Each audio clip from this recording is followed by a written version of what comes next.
Silk route ভ্রমণে আমরা শিয়ালদা থেকে দার্জিলিং মেইলে নিউ জলপাইগুড়ি পৌঁছে বোলেরোতে চেপে রওনা দিই হিমালয়ের পথে। প্রথম রাত কাটিয়েছিলাম রামধুরার সুন্দর পরিবেশে। এরপর শিলারিগাঁও যাওয়ার পথে দেখেছি ঐতিহাসিক জলসা বাংলো, বুদ্ধিস্ট টেম্পল আর সাইল্যান্ড ভ্যালি। ভিডিওর দ্বিতীয় অংশে ছিল ঋষিকোলা নদীর ধারে কাটানো কিছু মুহূর্ত, শ্রী বিশ্ববিনায়ক মন্দির দর্শন, রংলি বাজারে পারমিট করার অভিজ্ঞতা, আর শেষ গন্তব্য ছিল লিংটাম। এবার লিংটাম থেকেই শুরু হচ্ছে আমাদের সিল্ক রুট ভ্রমণের তৃতীয় পর্ব। লিংটামের সিল্ক রুট রিসর্টে লাঞ্চ সেরে এখন এসেছি বকুটার খোলা নদী ও তার ওপর হ্যাঙ্গিং ব্রিজ দেখতে। এটাই বকুটার খোলা নদী।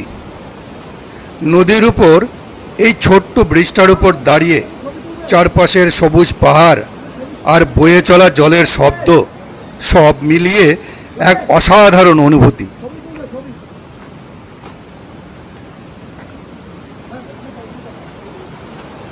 আর ওই যে একটু দূরে দেখতে পাচ্ছেন, ওটাই এই নদীর উপর তৈরি হ্যাঙ্গিং ব্রিজ। চলুন এবার হ্যাঙ্গিং ব্রিজে যাওয়া যাক। হ্যাঙ্গিং ব্রিজটা তৈরি হয়েছে গ্রামের মানুষদের হাঁটা চলার জন্য। ওদের রোজকার যাতায়াতের গুরুত্বপূর্ণ একটা অংশ। শোনা যায় ব্রিজটা বানানো হয়েছিল 2012 থেকে 2014 সালের মধ্যে।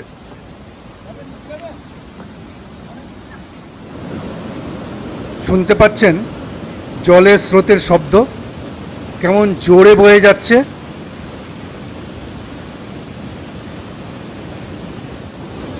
ব্রিজটা একটু ছোট, দৈর্ঘ্য প্রায় 42 মিটার।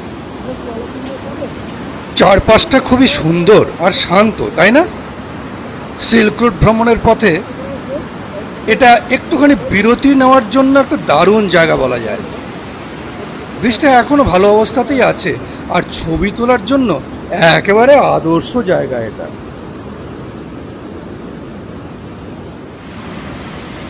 এখানে কোনো গাড়ির হর্ন নেই, নেই কোলাহল, শুধু নদীর স্রোতের মিষ্টি আওয়াজ। কি দারুণ পরিবেশ, তাই না? লিংটামে আসলে এই হ্যাঙ্গিং ব্রিজে একটু সময় কাটিয়ে যেতেই পারেন।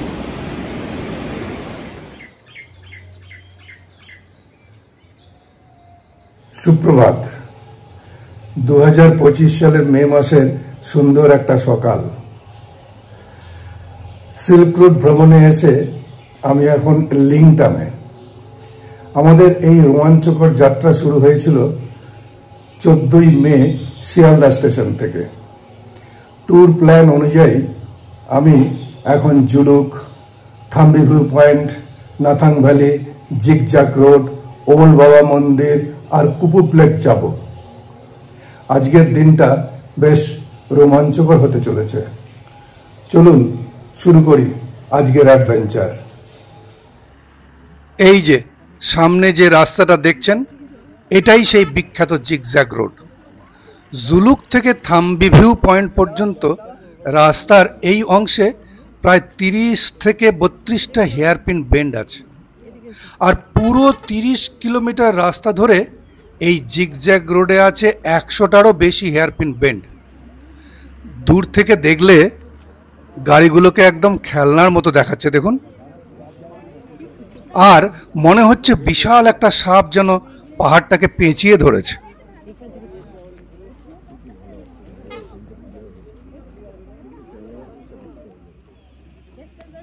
এটা ওল্ড সিল্ক রুটের অন্যতম আকর্ষণ।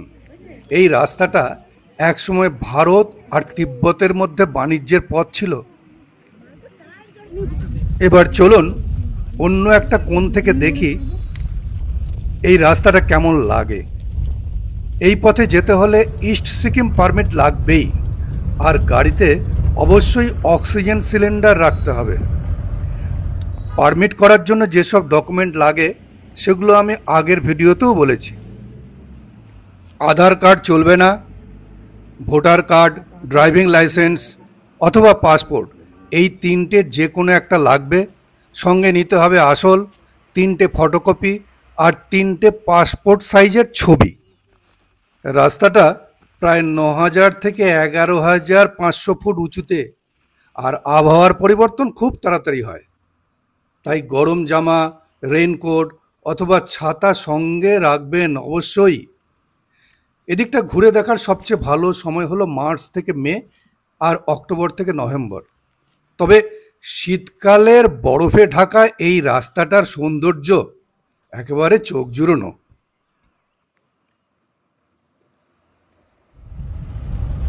এবার চলুন দেখি ওল্ড বাবা মন্দির। ওই যে লাল রঙের বাড়িগুলো দেখা যাচ্ছে, ওখানেই 13,000 ফুট উঁচুতে ওল্ড বাবা হরভজন সিংয়ের মন্দির। হরভজন সিং ছিলেন একজন পাঞ্জাবি সৈনিক। 1968 সালে মাত্র 22 বছর বয়সে টহল দেওয়ার সময় বাবা একটা বরফ ঢাকা খালে পড়ে নিখোঁজ হয়েছিলেন। 3 দিন পরে তার দেহ খুঁজে পাওয়া গেছিল। শোনা যায় যে মৃত্যুর পরেও বাবা হরভজন সিং বিপদের ব্যাপারে সেনাদের অনেক আগে থেকে সতর্ক করতেন। সেই থেকে বিশ্বাস জন্মায় বাবার আত্মা পাহাড়ের সীমান্ত এলাকায় পাহারা দিয়ে চলেছে। ওল্ড মন্দিরের জায়গাতেই বাবা হরভজন সিংয়ের দেহ পাওয়া গিয়েছিল। এই যে দেখুন, এই ওল্ড মন্দিরের ভেতরে ঢুকে দর্শন করতে হলে বেশ কিছু সিঁড়ি বেয়ে অনেক উপরে উঠতে হয়। এতটা হাই অল্টিটিউডে এমনিতেই অক্সিজেন কম, তার ওপর এতগুলো সিঁড়ি বেয়ে অনেকেই উঠতে পারেন না। তাই সেনাবাহিনী পর্যটকদের সুবিধার জন্য নাথুলা পাসের দিকে নিউ বাবা মন্দির তৈরি করেছে। পাশেই একটা ঘরে জুতো জমা রাখার জায়গা আছে, সেখানে জুতো রেখে আমরা এখন মন্দিরের ভেতরে যাওয়ার জন্য সিঁড়ি বেয়ে উঠছি। এখানে অক্সিজেন কম, সিঁড়ি বেয়ে ওপরে উঠতে কষ্ট হয়, তাই সঙ্গে কর্পূর রাখবেন। কর্পূর শুকতে শুকতে সিঁড়ি বেয়ে ধীরে ধীরে উঠলে কোনো অসুবিধা হওয়ার কথা নয়।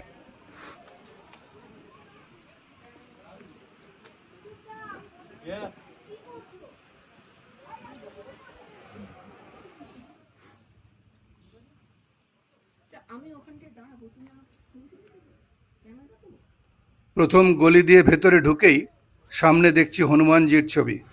জয় বজরংবলী।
শোনা যায় বাবা হরভজন সিংয়ের জন্য তৈরি আলাদা ঘরে আজও ওনার পোশাক বদলানো হয়, খাবারও রাখা হয়।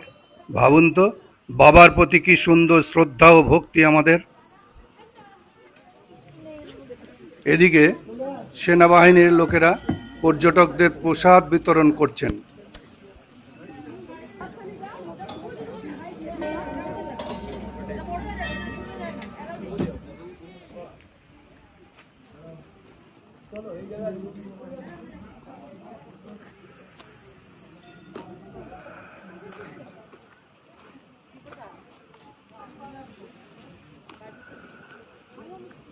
এবার চলুন দেখে নেওয়া যাক কুপুপ লেক।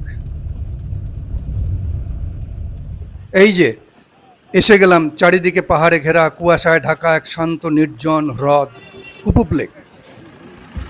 এখানকার আবহাওয়া কিন্তু খুব দ্রুত বদলে যায়। এক মুহূর্তে রোদ, পরের মুহূর্তেই আকাশ ঢেকে যায় মেঘে। কখন যে বৃষ্টি নামে বলা যায় না। কিন্তু ওপর থেকে দেখলে লেকটা দেখতে অনেকটা হাতির মতো, তাই একে এলিফ্যান্ট লেক নামেও ডাকে। এই জায়গাটার উচ্চতা 13,060 ফুট। দেখুন লেকের ওপরের মেঘটা কেমন ধীরে ধীরে সরছে। স্থানীয়রা এই লেক আর এর জলকে পবিত্র বলে মানে। ঠান্ডা হাওয়ার শব্দ শুনতে পাচ্ছেন কি? একবারে হাড় কাঁপানো ঠান্ডা। এদিকে এলে কুপুপ লেক অবশ্যই দেখবেন, ভালো লাগবে।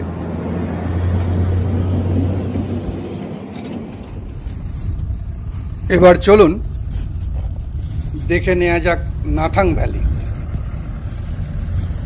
13,500 ফুট উঁচুতে পাহাড়ে ঘেরা আর সুন্দর এই জায়গাটা নাথাং ভ্যালি। প্রকৃতি আর নীরবতা যাদের ভালো লাগে তাদের জন্য এটা এক টুকরো স্বর্গ। প্রাচীন সিল্ক রুটের সময় এটা ছিল একটা বিশ্রামের জায়গা। একসময় এই এলাকায় তিব্বতী যাযাবররা থাকতেন।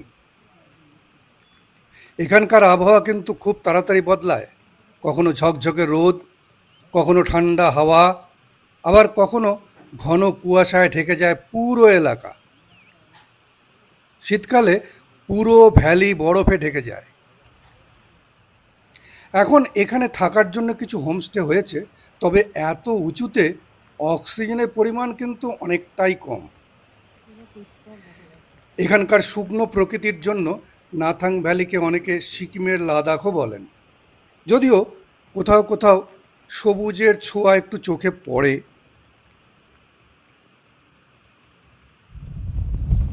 পথে দেখি আর কি দেখা যায়। এই রাস্তাটার সামনে দেখুন, হেয়ারপিন বেন্ড, দারুণ লাগে কিন্তু।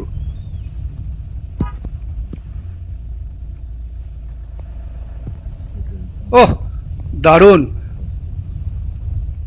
আর ওই সামনে দেখতে পাচ্ছেন জিগজ্যাগ রোড।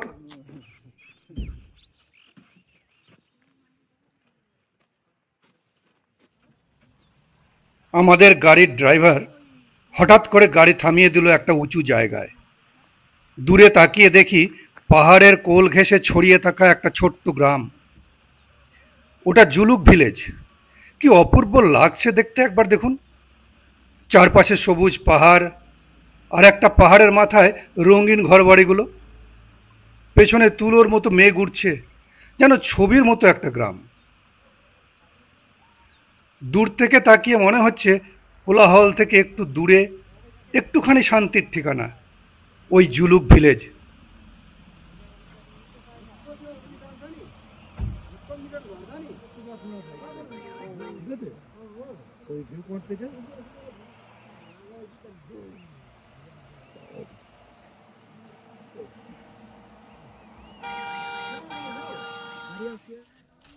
লিংটামে ফেরার পথে পদামচেনে একটু বিপত্তি ঘটল।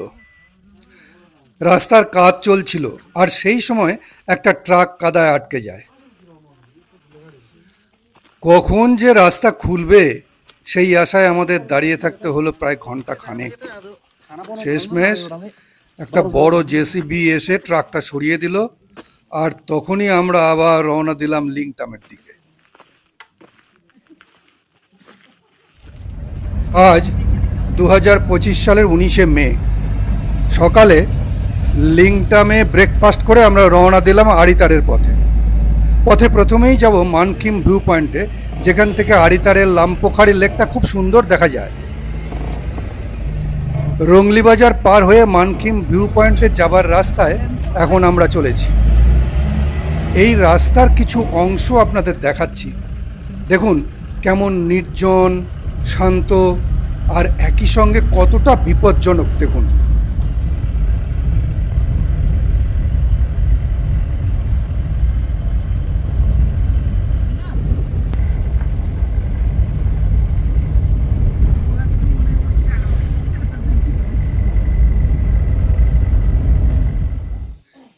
এবার পৌঁছে গেলাম মানকিম ভিউ পয়েন্টের কাছে। তবে ভিউ পয়েন্টে পৌঁছতে এখান থেকে বেশ কিছু সিঁড়ি বেয়ে উপরে উঠতে হবে। গুনতে গুনতে উপরে উঠে দেখি কটা সিঁড়ি পেরোলাম। শেষ পর্যন্ত 161টা সিঁড়ি পেরিয়ে উঠলাম ভিউ পয়েন্টে। উঠতে একটু কষ্ট হলেও উপরে উঠে চারপাশের অপরূপ দৃশ্য দেখে সব কষ্টই ভুলে গেলাম। এখান থেকে আড়িতারের লামপোখারি লেকটা একদম পাখির চোখে দেখার মতো।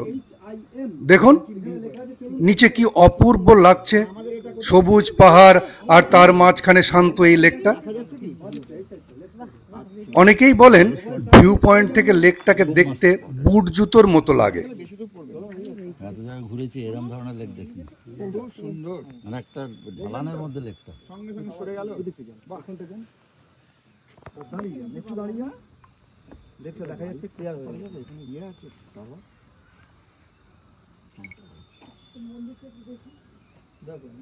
This is Aritar lake. ওটা আড়িতার লেক। ভিউ পয়েন্টে একজন লোক বসে আছেন, উনি আমাদের সবার কাছ থেকে 10 টাকা করে নিয়েছেন। হয়তো জায়গাটা পরিষ্কার পরিচ্ছন্ন রাখার জন্য এই ব্যবস্থা। এদিকে দেখুন একটা মন্দির আছে।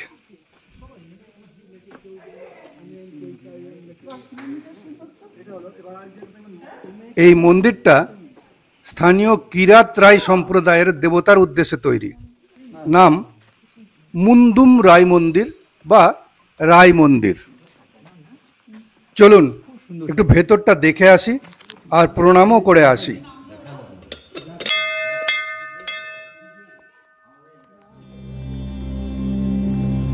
এই মন্দিরে সাকেওয়া উৎসব হয়। সাকেওয়া হচ্ছে রাই সম্প্রদায়ের খুব গুরুত্বপূর্ণ উৎসব, যেটা বছরে 2বার পালন করা হয়।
এবার নিচে নামা যাক।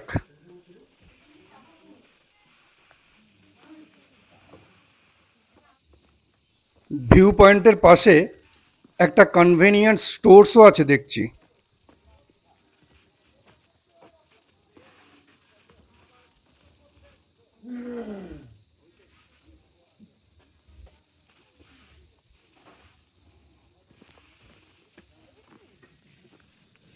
আমাদের আজকের হোমস্টে আড়িতার লেকের পাশেই হোটেল মিউজিয়াম লেক ভিউ।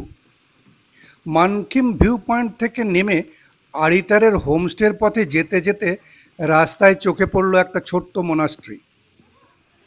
পাহাড়ের মাঝে একেবারে শান্ত নিরিবিলি জায়গায় দাঁড়িয়ে আছে এই বৌদ্ধ মঠটা।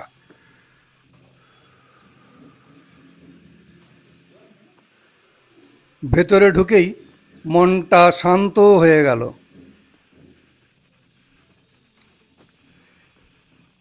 এখানে দেখুন প্রার্থনার এই চাকাগুলো, এগুলোকে বলা হয় প্রেয়ার হুইল। এই চাকা ঘোরালেই ঠিক যেন মন্ত্রপাঠ হচ্ছে, শান্তি, পুণ্য আর ভালোবাসার বার্তা ছড়িয়ে পড়ে চারিদিকে।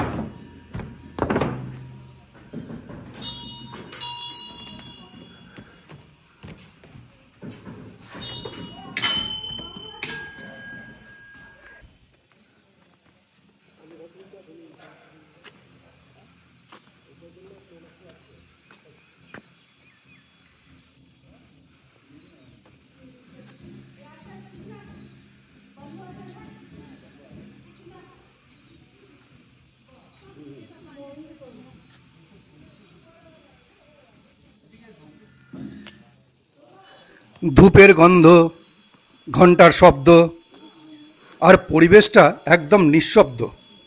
মনে হচ্ছে যেন শান্তির এক আশ্রয়ে এসে পড়েছি।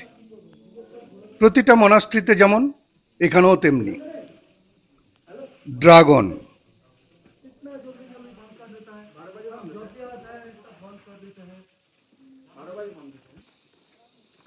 মনাস্ট্রির ব্যাক সাইডটা একটু ঘুরে দেখে আসি।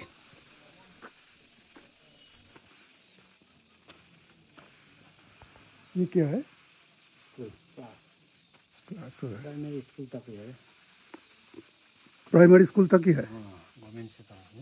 अच्छा अच्छा, अभी क्लास चल रहा है। हाँ अभी चल रहा है।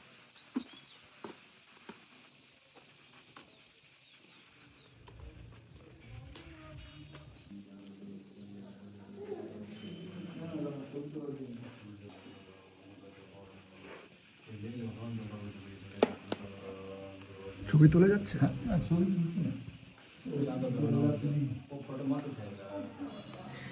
এবার যাওয়া যাক আজকের হোমস্টেতে।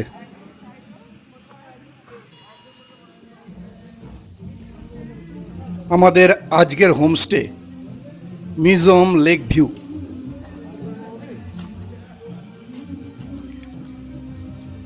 এখানে আমরা পেলাম 204 নম্বর রুম। রুমের ভেতরটা একটু আপনাদের দেখাই। লিংটামের সিল্ক রুট রিসর্ট হোমস্টে আর এই আড়িতারের মিজোম লেক ভিউ হোমস্টে, এই দুটো হোমস্টের কন্ট্যাক্ট নম্বর আমি ডেসক্রিপশন বক্সে দিয়ে দিলাম।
চলুন লেকটার চারপাশটা একটু ঘুরে দেখি।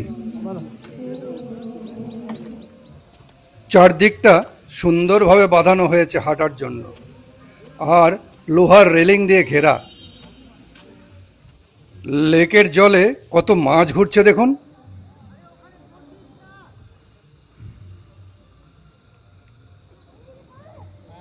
ওহ, দারুণ!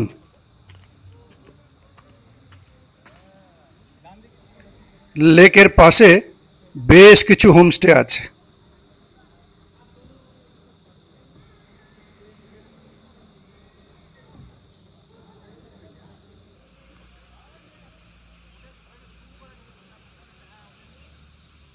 দেখুন পুরো লেকটাই প্রায় পাইন গাছে ঘেরা, যেন সবুজে মোড়া এক শান্ত জায়গা।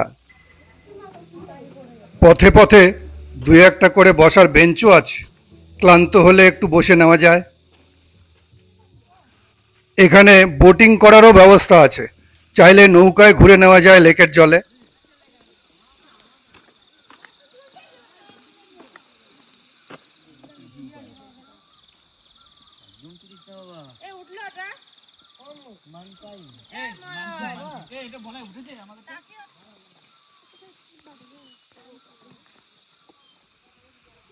এই পাশে কিন্তু আশেপাশে কেউ নেই, একদম একা আমি।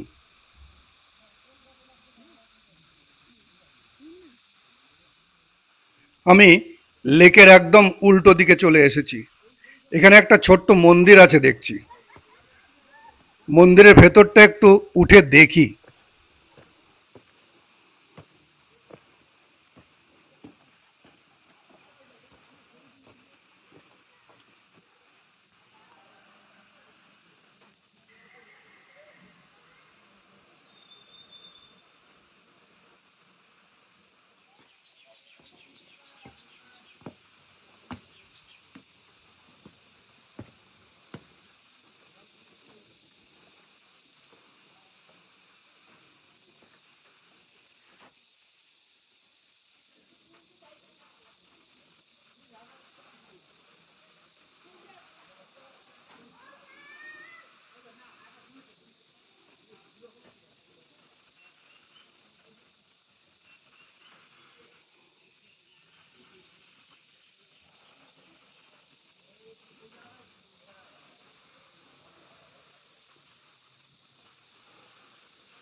এখানে ছাউনি দেওয়া সুন্দর কিছু বসার ব্যবস্থা আছে।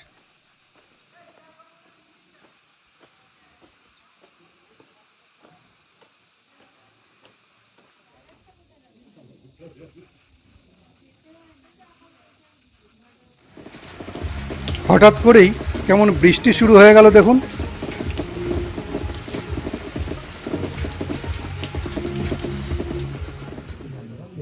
এই যে এটাই আমাদের হোমস্টের ডাইনিং রুম।